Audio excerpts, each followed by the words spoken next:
मैं हूं कुलदीप जहांगीर। सामान्य ज्ञान ग्रुप में परिवार में आप सभी का स्वागत है।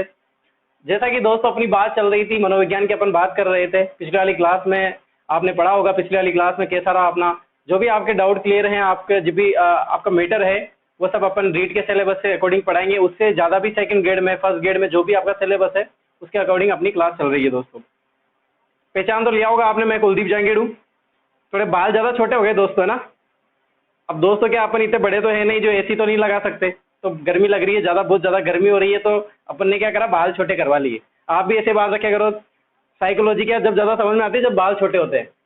ठीक है दोस्तों, अपना चल रहा था मैटर, मनोविज्ञान की बात कर रहे थे अपन।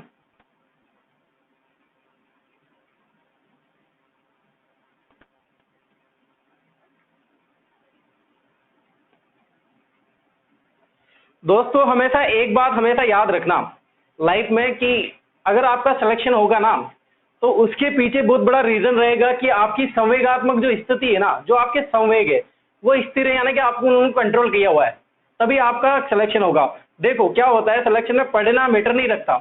सिलेक्शन में मैटर रखता है कि आपने उन 3 घंटे में क्या किया था और उसके एक दिन पहले क्या किया था, ये सबसे ज्यादा मैटर रखता है। अपन बहुत सारी चीजों को हटा देते हैं या फिर उनको इग्नोर कर देते हैं इस वजह से कि यार इनसे क्या फर्क पड़ता है। जैसे अपना कहीं भी, जैसे मान लो मैं आपको एग्जांपल दूं कि आपका सेंटर कहीं बाहर जगह आया, या फिर आपके बाल बड़े हैं। जैसे मैं अपनी बाल छोटे हैं इस वजह से बता दिया, मेरे को याद आ गया ये सब, तो मैं आपको बता देता हूँ। जैसे एग्जाम में अपन देने जा रहे हैं तो अपने बाल बड़े होते हैं या फिर दूर होता है एग्जाम सेंटर, तो अपना ज्यादा ध्यान कहाँ पर रहता है, तो अपने समय कहाँ, अपना दिमाग कहाँ लगेगा। अपना दिमाग का जो जो मन है, जो चेतन मन है, अचेतन मन है, जो आपका अर्ध चेतन में जो बता रहा हूँ, वो कहाँ पर काम करेंगे, अपने बालों पर दिमाग ज्यादा ध्यान देंगे, तो अपन कॉन्सेंट्रेट नहीं कर पाएंगे अपने पेपर पे। तो आप हमेशा ध्यान रखना, जब भी, मैं तो आपसे ये कहता हूँ कि जब भी आप एग्जाम हो तो बाल छोटे करवाएं और अच्छा खाना पीना रखें, ज्यादा हैवी ना लें, फास्ट फूड वगैरह बिल्कुल बंद कर दें। अब आप कहेंगे कि सर आप क्या करते हो, आप भी गवर्नमेंट जॉब क्यों नहीं लगे, तो मैं आपको एक बात हमेशा बताऊंगा कि आरएस वही बनवाता है या आईएएस लोगों को वही बनाता है जो आईएएस खुद नहीं बन पाता है कभी, क्योंकि उसको उसके पता रहता है कि यार कि ये कैसे बनेगा। मैं आपको वो चीजें बता रहा हूँ जो मैंने की हुई है गलतियां। कहीं आपका एग्जाम सेंटर 100 किलोमीटर या 200 किलोमीटर आता है तो आप उसके लिए 2 दिन पहले ही चले जाएं वहां पर। ऐसा नहीं कि यार सुबह गाड़ी कर लेंगे अपन और 4 बजे निकल जाएंगे और सेंटर के 1 घंटे पहले पहुंच जाएंगे, नहीं। इससे आपका माइंड कितना डिस्टर्ब होगा, ये सब चीजें कितनी फर्क पड़ेगी आपको अंदाजा भी नहीं है। तो बीच बीच में आप जो भी अपने मोटिवेट चीजें मैं बताता रहूंगा आपको, जो भी आपको, अगर आपको कुछ भी पूछना है ना दोस्तों, तो मेरे को आप कॉल कर सकते हो इन चीज़ों के बारे में कि सर हमारे साथ ये चीज़ें हो रही हैं, हम डिस्टर्ब से हो रहे हैं, तो आप मुझे कॉल कर सकते हैं। मैं आपको बिल्कुल क्लियर कर सकता हूँ कि आपको किस तरह से रहना चाहिए। ठीक है दोस्तों, अब बात करते हैं अपने टॉपिक पे, बात आते हैं अपन टॉपिक पे बात करते हैं। देखो अपनी बात चल रही थी मनोविज्ञान की, मैं आपको व्यवहार के विज्ञान तक समझा चुका था, और अपन ने व्यवहार के विज्ञान तक ही, यानी कि आत्मा का विज्ञान, मन मस्तिष्क का विज्ञान, चेतना का विज्ञान और व्यवहार का विज्ञान। उसके बाद दोस्तों ये रहता है कि अपन परिभाषाओं के बारे में बात करते हैं। लेकिन हुआ क्या कि जैसे ही मैं आपको पढ़ा रहा हूं तो मनोविज्ञान के नाम बीच बीच में आ रहे हैं, तो उन्होंने क्या क्या किया इस मनोविज्ञान में, तो अपन वो बातें भी साथ के साथ चल रहे हैं। जैसे अरस्तु की बात है तो मनोविज्ञान के जनक कौन है, अरस्तु है। उपजनक कौन है, तो विलियम वुंट है। प्रायोगिक मनोविज्ञान के जनक कौन है, तो विलियम वुंट है। विलियम जेम्स कौन है, अमेरिका मनोविज्ञान के जनक, क्योंकि अमेरिका में सर्वाधिक योगदान किन्होंने दिया था, विलियम जेम्स ने दिया था। अब इसमें पुस्तकें भी आ रही है बीच बीच में, तो मैं आपसे ही कह रहा हूं कि आप अभी जैसे वीडियो चल रहा है, क्लास चल रही है, तो आप मेरे को जरूर बताएं कि जैसे मैंने अभी तक कितनी पुस्तकों की बात कर चुका हूं। मैं 3 पुस्तकों की बात कर चुका हूं। देखो जब भी अपन क्लास लेंगे तो रिवर्स लेंगे, पहले रिवर्स लेंगे ताकि गाड़ी आगे तेज बढ़ सके। गाड़ी तेज कब बढ़ेगी, जब अपन पीछे लेंगे फिर एकदम से आगे लेंगे, वहां से उठाओगे तो धीरे चलेगी गाड़ी। अब जैसे मैंने पुस्तकों की बात करी थी, सबसे पहले विलियम मैकडूगल की पुस्तक आई थी। अब मुझे कमेंट बॉक्स में लिख के बताओ आप, विलियम मैकडूगल की पुस्तक का नाम क्या था, बताओ जल्दी से दोस्तों। Outline of psychology. फिर इसके बाद दूसरी पुस्तक आई थी दोस्तों जो रुडोल्फ गोइकिल ने लिखी थी। रुडोल्फ गोइकिल ने लिखी थी वो पुस्तक, उस पुस्तक का नाम लिखिए, मुझे बताओ आपकी पुस्तक कौन सी थी रुडोल्फ गोइकिल की। तो वो मनोविज्ञान की पहली पुस्तक थी। मनोविज्ञान की पहली पुस्तक कौन सी थी, तो उसका नाम था साइकोलॉजिया, PSY, साइकोलॉजिया। अब आप कहेंगे कि सर इसका हिंदी में नाम क्या है, तो दोस्तों आप आउट ऑफ साइकोलॉजी मनोविज्ञान है, आप हिंदी में कर सकते हैं, लेकिन पुस्तकें अधिकतर इंग्लिश में लिखी थी, क्योंकि मैंने बताया ना आपको कि जो मनोविज्ञान है वो कहाँ की देन है, अंग्रेजों की देन है, तो उन्होंने हिंदी में तो लिखा नहीं। अब आप कहोगे साइकोलॉजिया का मनोवैज्ञानिक, इसमें हिंदी का नाम क्या होगा, तो मैं बोल सकता हूँ आपको साइकोलॉजी मनोवैज्ञानिक का। ठीक है दोस्तों, इसके बाद तीसरी पुस्तक भी आई थी अपने, जो विलियम जेम्स की आई थी। अब मुझे आपने क्लास पढ़ चुके हैं अपन, तो कमेंट बॉक्स में लिख के बताओ मुझे आप कि तीसरी पुस्तक का नाम कौन सी थी जो विलियम जेम्स ने लिखी थी। मैं आपको बता चुका हूं पहले, वो आप जरूर बताओ मुझे। अब बताओ दोस्तों, क्या लिखूं मैं? विलियम जेम्स की पुस्तक कौन सी थी दोस्तों? क्या थी? Principle of psychology.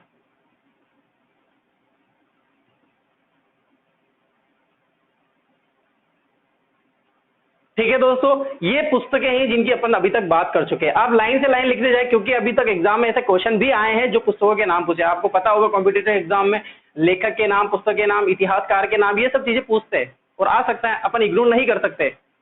Competition exam में वही अभी तक वही पूछे जा सकते हैं जो आ चुके हैं, बस उन्हीं में ही शब्द को बदल दिया गया है। बार बार बदल देते हैं, वर्ड बदल देते हैं, अपन समझ नहीं आता। एक क्वेश्चन को 2-3 बार पढ़ोगे ना तो आपको लगेगा कि यार मैं पढ़ चुका हूं इसको, बस मुझे आंसर निकालना। ठीक है दोस्तों, ये बात हो चुकी थी।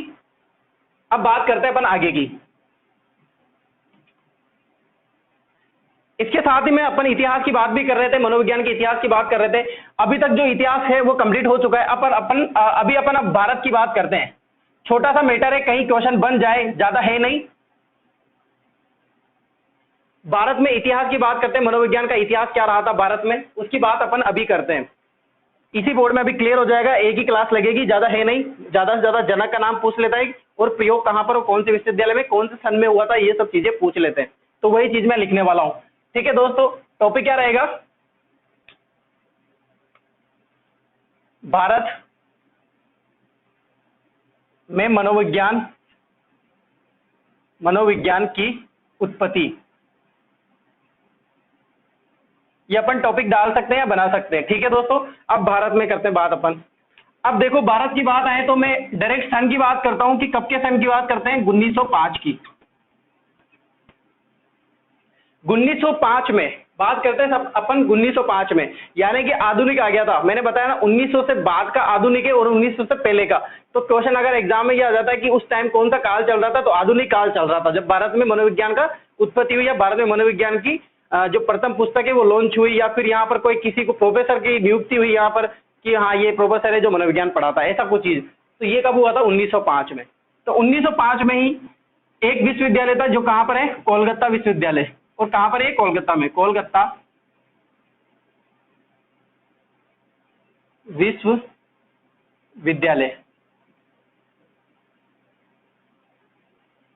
इस विश्वविद्यालय के एक प्रोफेसर थे दोस्तों, प्रोफेसर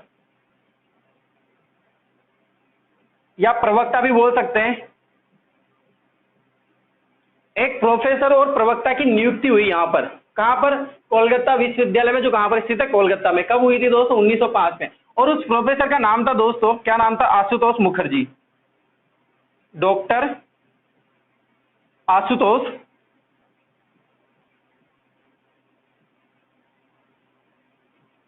मुखर्जी। यानी कि पढ़ाने के लिए नियुक्ति हुई थी। किसके लिए? कि आप मनोविज्ञान एक सब्जेक्ट आएगा अपने कोलकाता विश्वविद्यालय में, एक सब्जेक्ट रखा गया, उसके लिए नियुक्ति हुई थी दोस्तों प्रोफेसर प्रवक्ता की। आशुतोष मुखर्जी को चुना गया था और आशुतोष मुखर्जी यहाँ पर पढ़ाने के लिए आए थे और मनोचिकित्सक के रूप में इन्होंने कार्य किया था। इसीलिए डॉक्टर आशुतोष मुखर्जी सर्वप्रथम आए, तो इनको क्या बोल सकते हैं अपन? भारत के पहले मनोचिकित्सक या पहले मनोवैज्ञानिक बोल सकते हैं। ठीक है दोस्तों, जनक नहीं बोल रहा मैं अभी। आप इतना फास्ट आगे मत जाना कि मैं जनक बोलने लग जाऊं। जनक नहीं है ये 1905 में पढ़ाने के लिए प्रवक्ता पद पर नियुक्त हुए थे। तो आशुतोष मुखर्जी को अपन क्या बोलेंगे? भारत के प्रथम मनोवैज्ञानिक या प्रथम भारत के क्या है दोस्तों? भारत के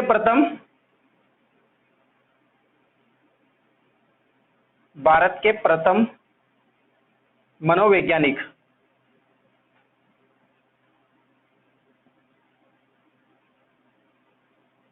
तथा प्रथम मनोचिकित्सक।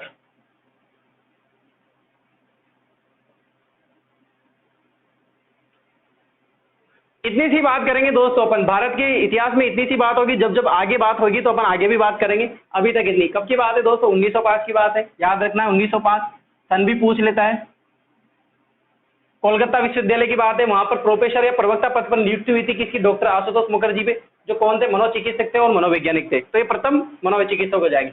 अब बात करते हैं डायरेक्ट 1905 से कब आते हैं, 1916 में। कब आते हैं दोस्तों, 1916 में। 1916 में इसी विश्वविद्यालय में, कौन से विश्वविद्यालय में, कोलकाता विश्वविद्यालय में, इसी विश्वविद्यालय में, यानी कि 1916 में कोलकाता विश्वविद्यालय,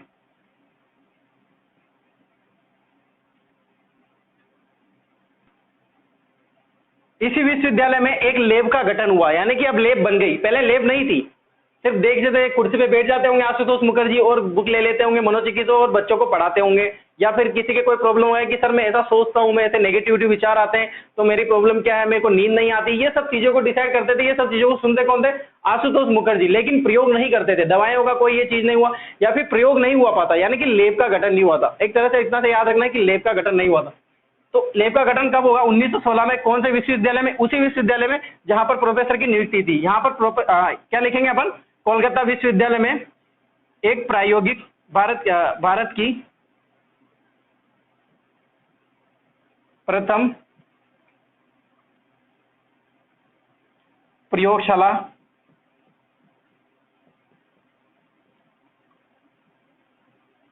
का गठन किया।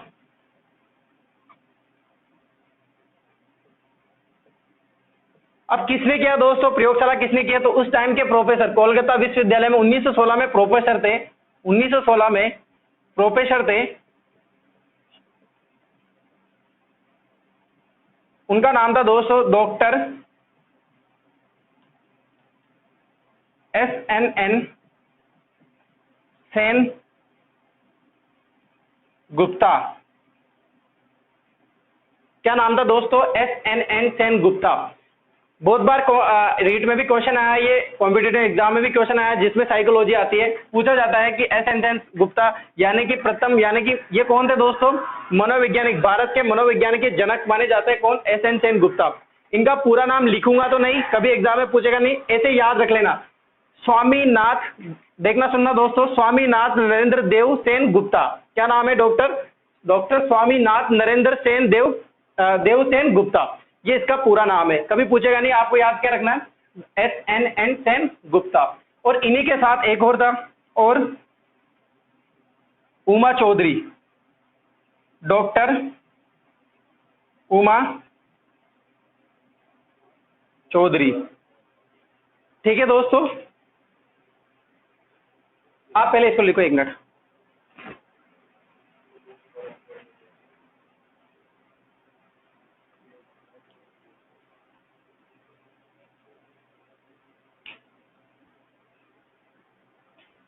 देखो 1916 में कोलकाता विश्वविद्यालय में नियुक्ति हुई थी प्रोफेसर SN सेन गुप्ता और उमा चौधरी की, और इन्होंने गठन किया था प्रथम कौन सी प्रयोगशाला का गठन किया था, प्रायोगिक प्रयोगशाला का। अब यहां से प्रयोग होना शुरू हो गए थे, इसीलिए डॉक्टर SN सेन गुप्ता का सर्वाधिक जो योगदान रहा था, उमा चौधरी से भी ज्यादा डॉक्टर SNN सेन गुप्ता का रहा था। इसीलिए इनको क्या माना जाता है, भारत के मनोविज्ञान के जनक माना जाता है। क्या माना जाता है दोस्तों, भारत मनोविज्ञान के जनक माना जाता है। तो यहां पर लिख सकते हैं अपन किनको, SN सेन गुप्ता को।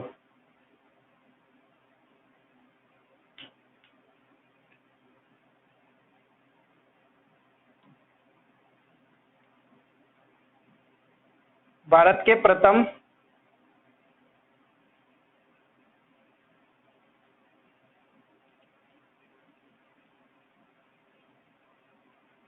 के जनक,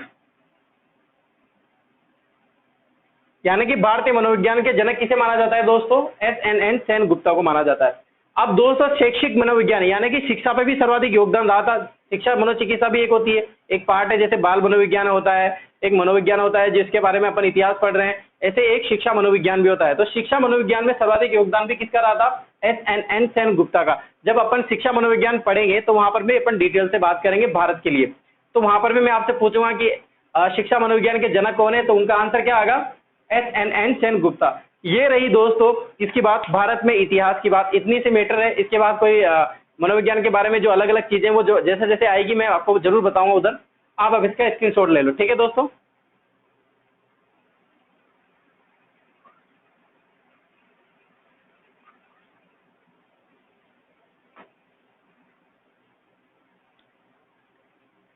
ठीक है दोस्तों, मिटा दूं।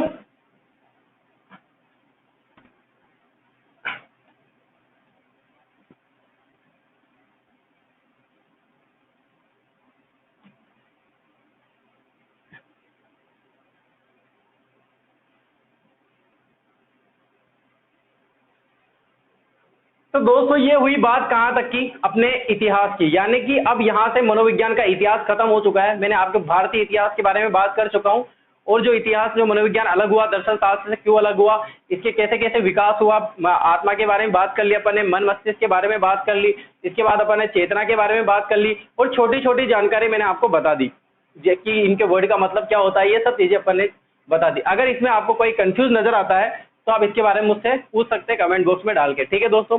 अब इसके बाद आती है दोस्तों परिभाषाएं। मैं इंपॉर्टेंट परिभाषाएं आती है, मोस्ट इंपॉर्टेंट पढ़ाया जाता है जिनको परिभाषाएं, क्योंकि एग्जाम में पूछते हैं कि ये परिभाषा किसकी।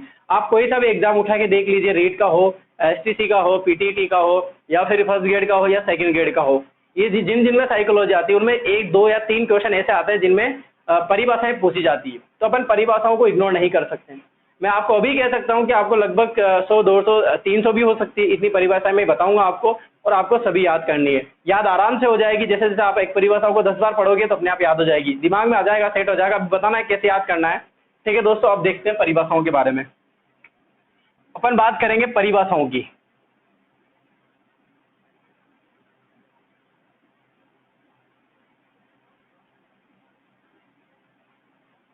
दोस्तों परिभाषाओं का मतलब यहाँ पर इस तरह से कि मनोवैज्ञानिक जैसे जैसे सेटिस्फाई होते हैं, जैसे व्यवहार के विज्ञान से सेटिस्फाई हुए, तो उन्होंने व्यवहार के विज्ञान को मानकर एक परिभाषा दी कि हाँ वास्तव में बालक इस तरह से रहता है, बालक इस तरह से सोचता है, या बालक का व्यवहार के तरीके से बताया जा सकता है कि इसकी मानसिक स्थिति क्या है। जैसे मन और मस्तिष्क के विज्ञान के अगर जो मनोवैज्ञानिक सेटिस्फाई होते हैं तो उसके बारे में परिभाषा दे देते हैं, और वो उनका कथन हो जाता है एक तरह से। तो अपन उसकी बात करेंगे। सबसे पहली परिभाषा दोस्तों अपन बात कर लेते हैं। एक बोर्ड में 3-3 परिभाषाएं पढ़ेंगे ताकि आपको कंफ्यूज ना हो। पहली परिभाषा की बात करते हैं दोस्तों वुडवर्थ की, जो सबसे पहले बताई जाती है।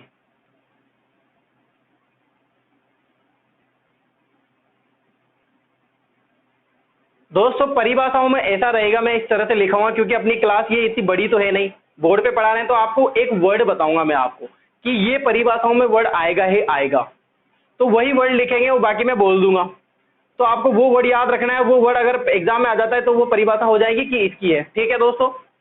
जैसे वुडवर्थ मैंने सबसे पहले बताया था कि सबसे पहले आत्मा को त्याग किया, फिर उसके बाद किसको अपनाया, मन और मस्तिष्क को अपनाया, फिर मन मस्तिष्क का भी त्याग किया, फिर चेतना को छोड़ा, और फिर लास्ट में अंतिम बार किसको अपनाया दोस्तों, व्यवहार के विज्ञान को अपनाया। ये परिभाषा किसकी थी दोस्तों, वुडवर्थ की थी। यानी कि सबसे पहले मनोविज्ञान ने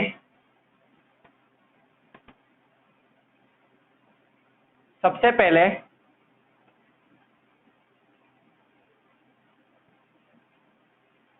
आत्मा का त्याग किया, आत्मा का, अब यहां से लिख देता हूं मैं, त्याग किया। फिर इसके बाद किसका त्याग किया, फिर मन और मस्तिष्क का त्याग किया, मन और मस्तिष्क का त्याग किया।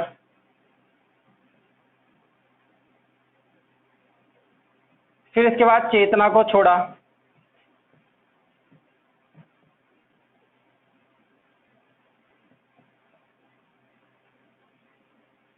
फिर इसके बाद दोस्तों किसको अपनाया,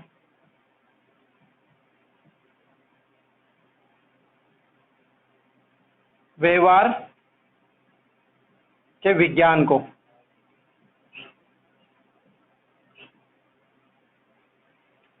देखो दोस्तों आराम से याद हो जाएगी अगर आपको वो क्रम याद है। आपको क्रम याद रखना, ऐसा नहीं है कि आप अगर पढ़ाओ, किसी बच्चे को पढ़ाओ तो आप सबसे पहले व्यवहार के विज्ञान को पढ़ा दो, या फिर आप मन और मस्तिष्क के विज्ञान को पढ़ा दो। नहीं, ऐसा नहीं होगा। पहले आप पढ़ाओगे आत्मा के विज्ञान को, फिर मन और मस्तिष्क के विज्ञान को, फिर चेतना को, फिर व्यवहार को, क्योंकि जो पीढ़ी दर पीढ़ी चला है वही अपन पढ़ाएंगे। तो सबसे पहले मनोविज्ञान ने किसको त्याग किया था दोस्तों, तो वो किया था आत्मा को छोड़ा। फिर उसके बाद मस्तिष्क का त्याग किया, फिर किसको छोड़ा, चेतना को छोड़ा। फिर इसके बाद लास्ट में अंतिम बार जो 20वीं सदी में किसको अपनाया दोस्तों, तो व्यवहार के विज्ञान को। आप अगर बस आपको याद क्या रखना है, बहुत बार आ चुकी है दोस्तों ये वुडवर्थ की परिभाषा, बहुत इंपॉर्टेंट है, अलग अलग रूप से आई है, अलग अलग तरीके से पूछी गई है, लेकिन आपको याद क्या रखना है कि त्याग किया, आत्मा का त्याग किया, वहां वर्ड आ सकता है त्याग किया, छोड़ना, या फिर उसको रिप्लेस करना, ये सब चीजें मन मस्तिष्क आएगा। फिर उसके बाद फिर उसके बाद चेतना आएगा, फिर उसके बाद अपनाया किसको, व्यवहार के विज्ञान को। ये वर्ड आएंगे ही आएंगे, ऐसा नहीं है कि आधी परिभाषा दे देगा और पूछेगा कि कौन है, ऐसा नहीं होगा। ठीक है दोस्तों, याद आ जाएगी। इसके बाद दूसरी मैं परिभाषा बताता हूं अब आपको, दूसरी परिभाषा कोलसनिक की।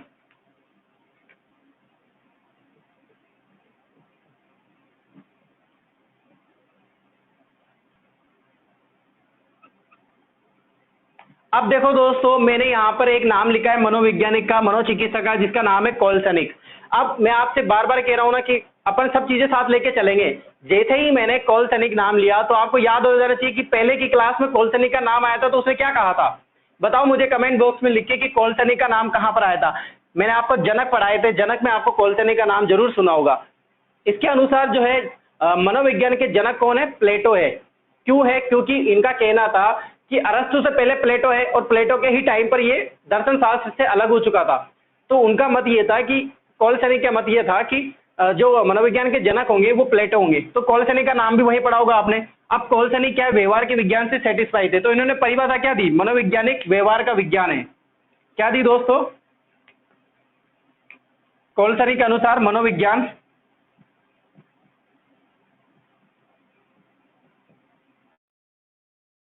व्यवहार का विज्ञान है।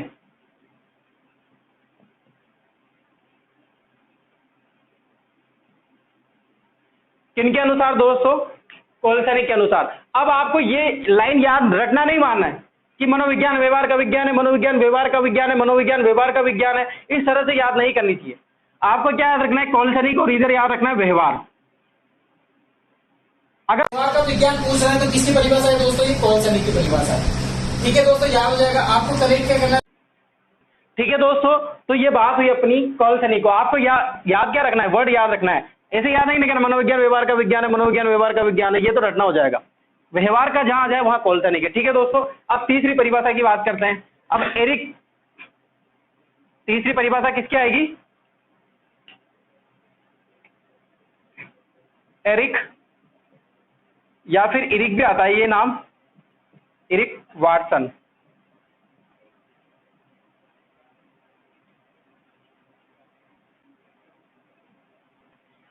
दोस्तों जैसे अपने मनोविज्ञान है ना, जो सब्जेक्ट आएगा अपने मनोविज्ञान, उसमें दो वाटसन आएंगे, एक आएगा एरिक वाटसन और एक आएगा जॉन ब्राड वाटसन, जिसको आप जेबी वाटसन बोलते हैं। बहुत प्रचलित नाम है व्यवहार का, व्यवहारवाद का जो ये है, इसको बोला जाता है, व्यवहारवाद में गिना जाता है इस मनोविज्ञानिक को। तो एक तो सबसे ज्यादा नाम आता है किसका, जेबी वाटसन, यानी कि अधिकतर आपको 90% जो मनोविज्ञान में नाम सुना होगा वाटसन का, तो वो नाम है जेबी वाटसन का, जॉन ब्राड वाटसन, पूरा नाम है उनका जॉन ब्राड वाटसन। और ये वाटसन है कौन से, एरिक वाटसन, ये अलग है, वो अलग है। ठीक है दोस्तों, इसीलिए मैं यहाँ पर वाटसन भी लिख सकता था चाहता, लेकिन अगर कोई बच्चा यूँ कहे कि यार कि सर ये वाटसन कौन से, क्योंकि हर किसी को तो पता रहता है, तो फिर वहां पे मेरे को बताना पड़ता, इसलिए मैं यहाँ पर ही क्लियर डाउट कर देता हूँ आपके। अब इन्होंने कहा था, इनकी परिभाषा ये थी दोस्तों, इन्होंने कहा कि मनोविज्ञान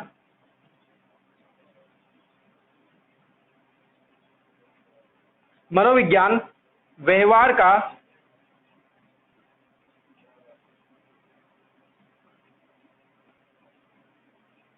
निश्चित विज्ञान है।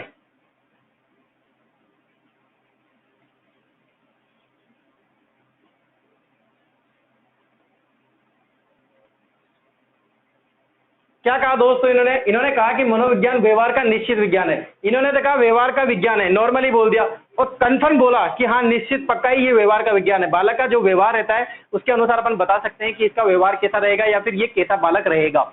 मनोविज्ञान के अनुसार व्यवहार के अनुसार बता सकते हैं अपन कि जैसे इसकी स्थिति क्या रही। अगर बालक जैसे मान लो पढ़ रहा है, तो पढ़ने से अगर वो कितने दिन, अपन पूछते हैं उनसे कि यार इसको, कहते हैं भी बच्चे कि मेरा बच्चा तो 2 मिनट में ही इतनी सारी चीजें पढ़ लेता है, या फिर 10 मिनट में इस बुक को कंप्लीट कर लेता है, या बहुत से बच्चे ऐसे ही मिलेंगे आपको जो कहेंगे कि मैं तो 1 घंटे पढ़ता हूँ और मुझे यह पूरा याद हो जाता है। तो उसके अकॉर्डिंग बता सकते हैं कि बालक किस तरह का होगा, तो प्रतिभाशाली होगा, क्रिएटिव बालक होगा। अगर मान लो कोई बालक खिलौने खेल रहा है और उन खिलौनों को तोड़ के वापस जोड़ देता है, तो अपन बालक को देख के, इस व्यवहार को देख के, इस क्रिया प्रतिक्रिया को देख के, क्योंकि क्रिया दोनों तरह की होती है। अगर बालक खिलौने को तोड़ रहा है और वापस से सेट कर रहा है, उसको वापस से जमा रहा है, तो बालक की बाह्य क्रिया और आंतरिक क्रिया दोनों क्रिया सक्रिय है और दोनों क्रिया कर रहा है वो। तो इसके आधार पर हम बालक को बता सकते हैं कि बालक पिछड़ा बालक तो है नहीं, समस्यात्मक बालक भी नहीं है, क्रिएटिव बालक है वो, क्योंकि उसकी जो रुचि है वो किस में, क्रिएटिविटी है, यानी कि सामानों से खेलना या फिर ऐसी चीजें करना जिससे वैज्ञानिक तरीके से वैज्ञानिक विचारधारा रखना, ये सब चीजें होती है दोस्तों। यहाँ पर अपन इनके अध्ययन की ही बात कर रहे हैं, ठीक है दोस्तों। तो मनोविज्ञान व्यवहार का निश्चित विज्ञान है। कौन सा विज्ञान है? निश्चित विज्ञान है। अब याद कैसे करना है आपको कि यहाँ पर एरिक वाटसन ने बोला, तो निश्चित विज्ञान जहां पर आ जाए आपको याद क्या रखना है? वर्ड निश्चित विज्ञान याद रखना है। किसके अनुसार? वाटसन के अनुसार। ठीक है दोस्तों, अच्छे से समझ में आए होगी 3-4 परिभाषा। अब इनका स्क्रीनशॉट ले लो आप।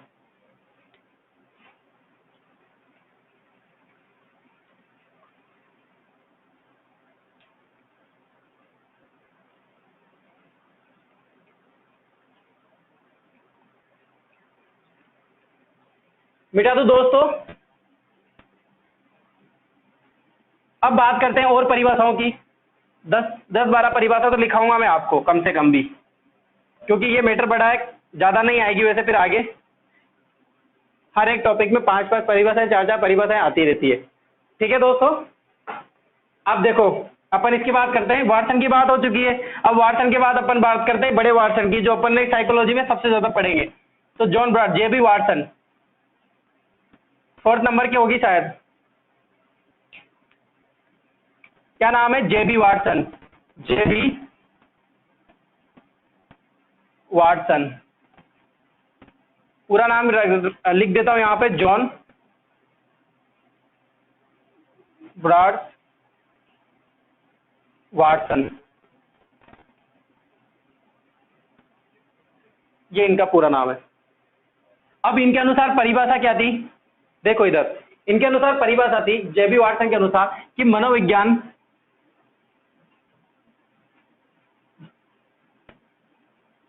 मनोविज्ञान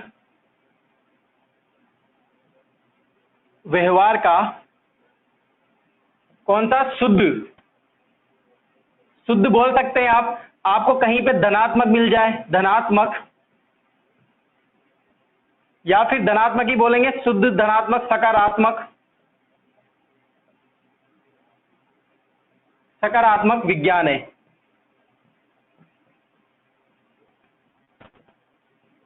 कौन सा विज्ञान है दोस्तों? किनके अनुसार? जेबी वाटसन के अनुसार मनोविज्ञान व्यवहार का शुद्ध विज्ञान है। या तो शुद्ध याद रख लो आप, शुद्ध। देखो इसमें तीनों चीजें एक ही बात है। अपन बोलते हैं ना कि जो धनात्मक होता है वही पॉजिटिव होता है, एक ही बात है। धनात्मक बोलो या पॉजिटिव बोलो या फिर सकारात्मक बोलो, सकारात्मक नकारात्मक, कंपैरिजन तो ऐसे ही किया जाता है। शुद्ध आ गया यानी कि अच्छा, धनात्मक भी अच्छा और सकारात्मक भी अच्छा, तीनों चीजें अच्छी है, यानी कि शुद्ध व्यवहार है, धनात्मक विज्ञान है और सकारात्मक विज्ञान है। कौन के अनुसार दोस्तों? जेबी वाटसन के अनुसार। आपको याद क्या रखना है? ये वर्ड याद रखने, ठीक है। और मैं तो आपसे कह रहा हूं कि बस एक ही वर्ड याद रखो, शुद्ध, आपको वहीं पे क्लियर हो जाएगी। ठीक है दोस्तों, इसके बाद बात करते हैं नेक्स्ट परिभाषा की, पेस्टोलॉजी की। किनकी? पेस्टोलॉजी की।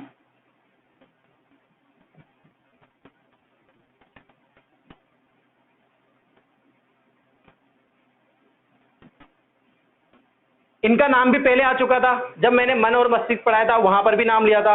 वैज्ञानिक विचारधारा दी थी, अपने 3.5 वर्ष के बच्चे पर प्रयोग किया था। बायोग्राफी लिखी थी उनकी, 3.5 वर्ष के बच्चों की बायोग्राफी लिखी थी, बेबीग्राफी लिखी थी। और पत्रिका थी वो, एक किताब थी, किसने लिखी थी? पेस्टोलॉजी ने, अपने ही बच्चे पर। बच्चे का नाम नहीं बताया था मैंने शायद वहां पर, तो अभी बताता हूं। बच्चे का नाम था अल्बर्ट। क्या नाम था दोस्तों? अल्बर्ट।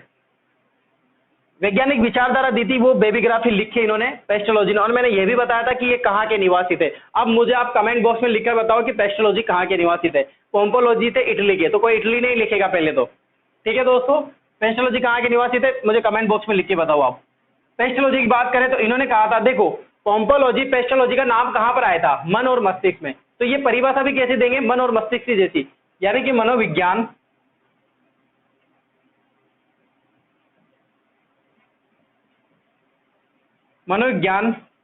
मानसिक क्रियाओं का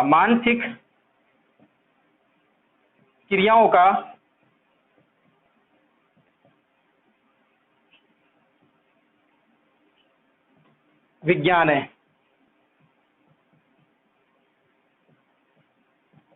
किसका विज्ञान है? मानसिक क्रियाओं का विज्ञान है। आपको कुछ भी याद नहीं करना, ये तो एक तरह से याद हो गई। पोम्पोलॉजी, पेस्टोलॉजी की कहां पर आई थी? मानसिक क्रियाओं पर, मन मस्तिष्क में नाम आया था इनका, तो याद ही नहीं करना, रटना नहीं है दोस्तों। लेके बैठ जाओ, छत पे चले जाओ, आप ऐसे करने लग जाओ, बस आप पढ़ते रहो, छत पे कभी भी पढ़ाई नहीं होती, पहले बता देता हूं मैं आपको। तो ये परिभाषा ऐसे याद नहीं होगी आपको कि बस एक पेज में लिख लिया और रटते जा रहे हो, ऐसे नहीं होगी। बार बार एक ही मन में देखना पड़ेगा।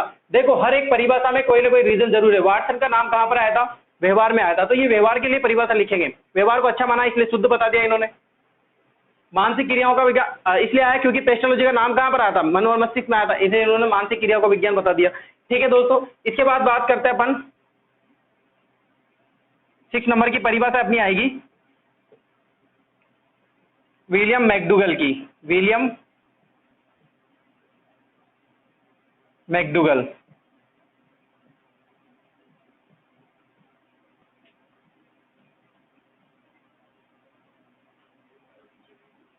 तो इन्होंने 2 वर्ड आएंगे इसके, आचरण और यथार्थ। मनोविज्ञान व्यवहार का, मनोविज्ञान आचरण तथा यथार्थ का विज्ञान है।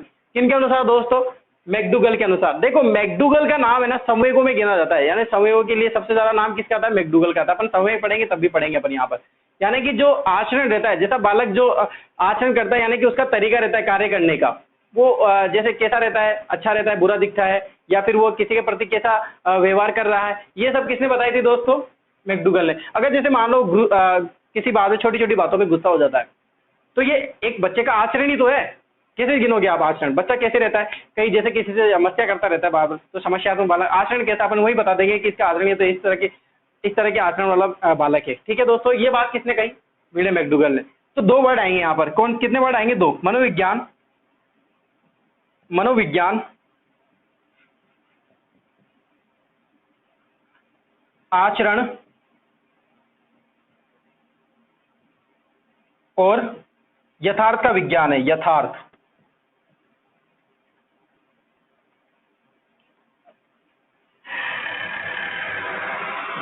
का विज्ञान है। कितने वर्ड आए दोस्तों यहाँ पर? आचरण और यथार्थ। अब आचरण भी याद रख लोगे ना आप, तो भी आपको यथार्थ रखने की जरूरत नहीं है। जो आचरण है वही यथार्थ है, ऐसा समझो। और किसके अनुसार? मैकडूगल के अनुसार। मैंने बता दिया कि मैकडूगल में आपको आचरण को किस तरह से जोड़ना है, बता दिया दोस्तों, आपको अच्छे से याद हो जाएगा। ये बात हुई किसकी? मैकडूगल की। आपको याद क्या रखना है? यथार्थ और आचरण। और कहां पर जोड़ना है इसको? मैकडूगल में। ठीक है दोस्तों, मानसिक क्रियाओं को कहां पर जोड़ना है? पेस्टोलॉजी में। आपको आराम से याद हो रहेगी दोस्तों, आराम से सीख रहे होंगे आप। ठीक है दोस्तों, अब इसका स्क्रीनशॉट ले लो अब आप।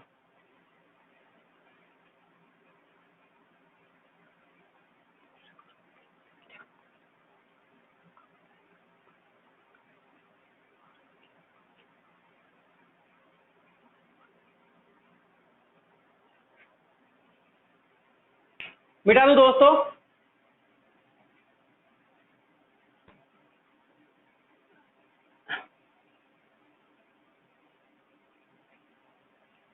अब देखते हैं और आगे परिभाषाएं। 6 परिभाषाएं तो अपन ने याद कर ली।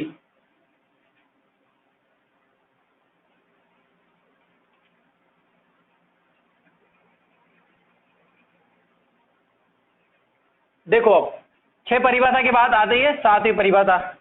नंबर आराम से याद हो जाएंगे, 6 के बाद 7 आते हैं, आराम से याद हो जाएंगे आपको। ठीक है दोस्तों, इसके बाद बात करते हैं अपन जेम्स ड्रेवर की। किनकी है? James Drever.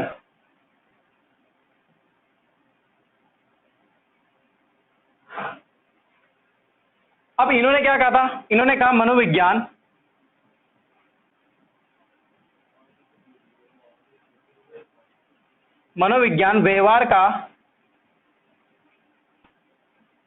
व्यवहार का विधायक विज्ञान है। विधायक विज्ञान है। कौन सा विज्ञान है दोस्तों? विधायक विज्ञान है। अब जहां पर ये विधायक आ जाए वहां पर कौन आएगा? James Drever. अब आप पूछेंगे कि किसने कहा था? जेम्स ड्रेवर ने। याद रखना है इसको, जेम्स ड्रेवर के अनुसार, यानी कि विधायक विज्ञान है। विधायक का मतलब दोस्तों होता है प्रमाणित किया हुआ। मैं लिख देता हूं यहां पर। इसका अर्थ होता है दोस्तों, इसका अर्थ क्या होता है? प्रमाणित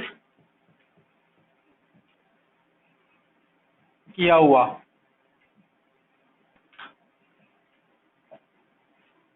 यानी कि दोस्तों सभी मनोवैज्ञानिक ने व्यवहार के विज्ञान को प्रमाणित किया हुआ है, यानी कि इसको एक तरह से सील लग गई, एक साइन किए हुए हैं ये विधायक विज्ञान, इसीलिए बोला गया है इसको। इसका अर्थ होता है प्रमाणित किया हुआ, यानी कि सबके अनुसार मान्य प्राप्त है, मान्यता प्राप्त हुआ है। जैसे अपन एक वर्ड बोलते हैं दोस्तों, विधि। लो, एक वर्ड आता है लो के आधार पर चलने वाला। लो क्या है ना, नियम के आधार पर चलने वाला। एक परिभाषा आएगी जो नियम के आधार पर चलने वाली है। और विधायक का मतलब भी वही है, यानी प्रमाणित किया हुआ है दोस्तों, इसको सभी ने मान्य किया हुआ है, इसीलिए इसको क्या बोला गया है, जेम्स ड्रेवर के अनुसार विधायक विज्ञान बोला गया है।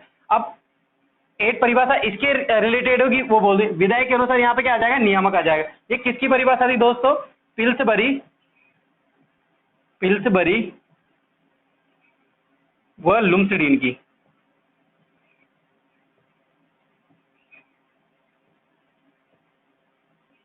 दो मनोवैज्ञानिक थे, अलग अलग थे, दोनों एक साथ काम करते थे, इसीलिए नाम आगे पिल्सबरी और लुम्सडीन।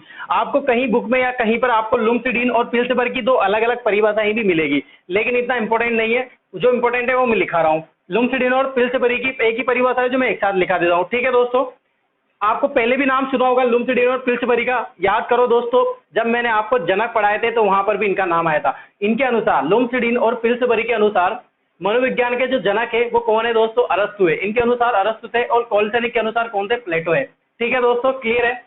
तो पिल्सबरी के अनुसार परिभाषा क्या हो जाएगी, मनोविज्ञान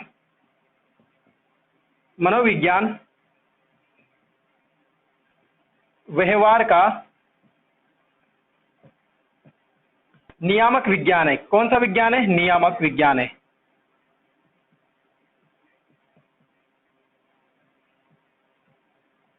अब नियामक का मतलब क्या होता है, नाम से ही पता चल रहा है, नियम पर चलने वाला, यानी व्यवहार के विज्ञान को इनके आधार पर क्या बताया कि ये व्यवहार पर यानी कि नियम पर चलने वाला विज्ञान है। जैसे बालक समाज में रहता है तो नियम के अकॉर्डिंग है, कोई बुरा करता है, आचरण जिसका आचरण है, उस तरह से आपने इन्होंने परिभाषाएं दी थी। ठीक है दोस्तों, तो आपको याद क्या रखना है, नियामक आ जाए वर्ड जहां पर, तो आपको समझ जाना है किसकी परिभाषा है, लुम्सडीन और पिल्सबरी की परिभाषा है। इसके बाद 9वीं परिभाषा क्या आएगी दोस्तों, पील महोदय की। एक है पील महोदय, इनकी परिभाषा दोस्तों, अब नियामक की जगह क्या आ जाएगा, क्रियात्मक है। मनोविज्ञान व्यवहार का क्रियात्मक विज्ञान है। कौन सा विज्ञान है दोस्तों, क्रियात्मक।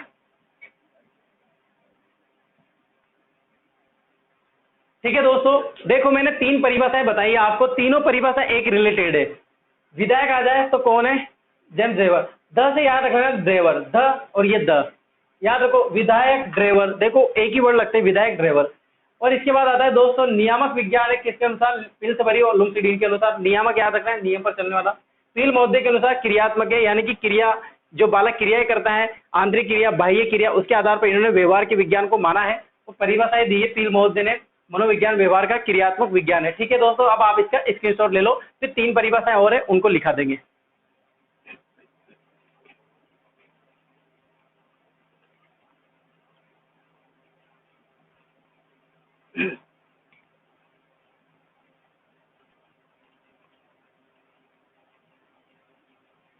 मिटा दे दोस्तों। अब देखो नेक्स्ट परिभाषा है,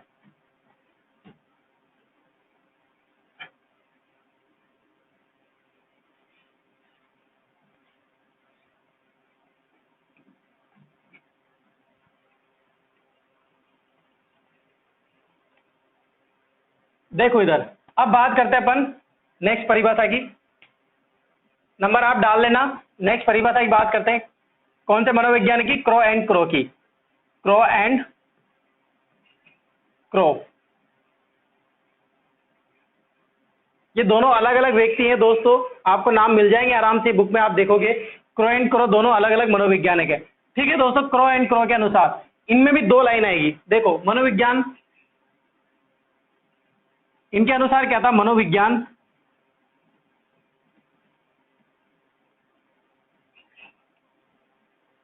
इनके अनुसार मनोविज्ञान क्या था, मानव व्यवहार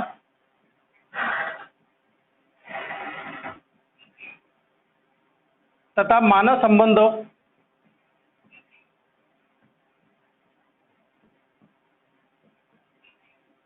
संबंधों का विज्ञान है।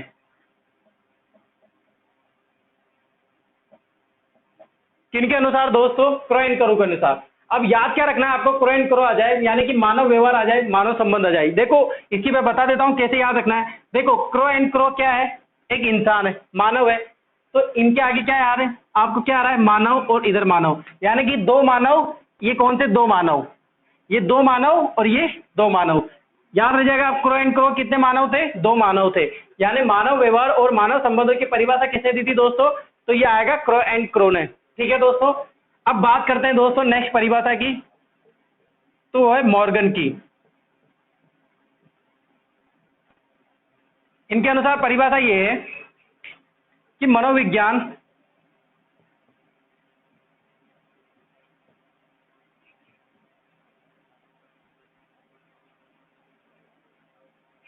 इनके अनुसार मनोविज्ञान क्या था, मानव व्यवहार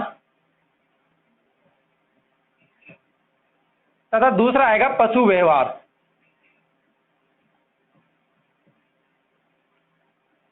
का विज्ञान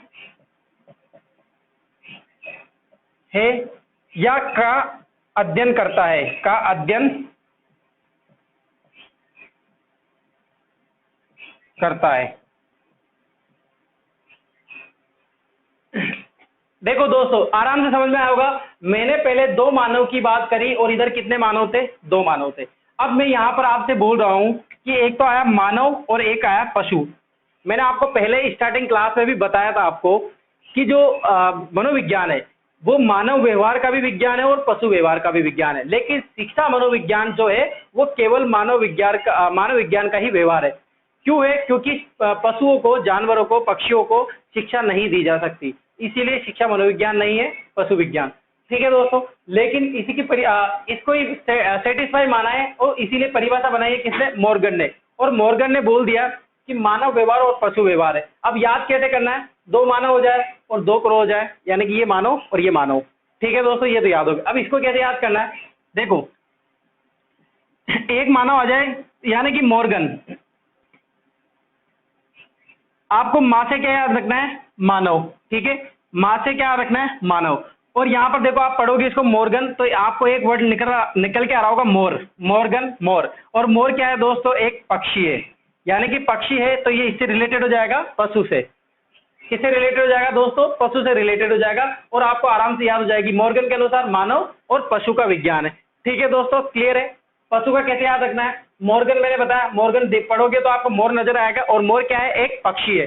पक्षी यानी कि पशु व्यवहार और मानव व्यवहार। ठीक है दोस्तों, ये परिभाषा दोनों याद हुई। इसके बाद दोस्तों एक सिगमंड फ्राइड की परिभाषा है, डायरेक्ट याद रखना, आराम से याद हो जाएगी।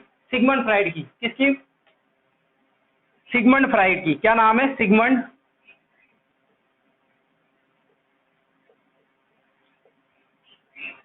फ्राइड। दोस्तों इसने चेतना के तीन भाग बताए थे, चेतन मन, अचेतन मन, अर्धचेतन मन। तो इसके अनुसार परिभाषा क्या थी, आप लिख लेना, मैं बोल रहा हूं, लिखूंगा नहीं। इसके अनुसार था कि मनोविज्ञान व्यवहार के अचेतन मन का अध्ययन करता है, अचेतन मन का अध्ययन करता है। किसके अनुसार दोस्तों, सिगमंड फ्राइड के अनुसार, अचेतन मन, अचेतन मन का अध्ययन करता है। किसके अनुसार दोस्तों, सिगमंड फ्राइड के अनुसार। मैंने बताया था अचेतन मन कौन सा होता है, अभी भी बता देता हूं 2 लाइनों में। अचेतन मन अपने सबसे निष्क्रिय भाग होता है, सबसे ज्यादा यूज होने वाला भाग होता है। इसमें बिल्कुल भी ऊर्जा की खपत नहीं होती, आप बातें कर लो दिन भर की, नेता कर लो, नेतागिरी कर लो, इसमें किसका भाग, दिमाग काम करता है, अचेतन मन का भाग करता है। जब आप पढ़ते हैं या फिर आप सोते हैं तो चेतन मन में चले जाते हैं। अपने दिमाग का 90% भाग होता है अचेतन मन, और सिगमंड फ्राइड ने ही सबसे सर्वश्रेष्ठ इसी को बताया, क्योंकि इसमें आदमी पागल नहीं होता। क्यों नहीं होता, क्योंकि फ्री माइंड है, बिल्कुल आप जो खा रहे हैं, पी रहे हैं, बस सो रहे हैं और कुछ भी नहीं कर रहे, तो फ्री माइंड है, बिल्कुल भी दिमाग की खपत नहीं हो रही है, निष्क्रिय भाग है, हमेशा ओपन रहता है। किसी को बोले, किसी को 2 वर्ड बोल के आगे करके आगे सो गए, ये सब चीजें किसमें चलेगी, अचेतन मन में। जब सिगमंड फ्राइड पढ़ाएंगे ना, तब मैं आपको डिटेल से पढ़ाऊंगा और इतना इंटरेस्ट बताऊंगा कि आपको बिल्कुल भी क्लियर हो जाएगा कि चेतन मन कौन सा होता है, अचेतन मन कौन सा होता है और अर्धचेतन मन कौन सा होता है। ठीक है दोस्तों, ये हुई परिभाषाओं की बात। एक आध परिभाषा रहेगी तो आप बिल्कुल देख लेना, बहुत सारी परिभाषाएं होगी, इतनी काफी है।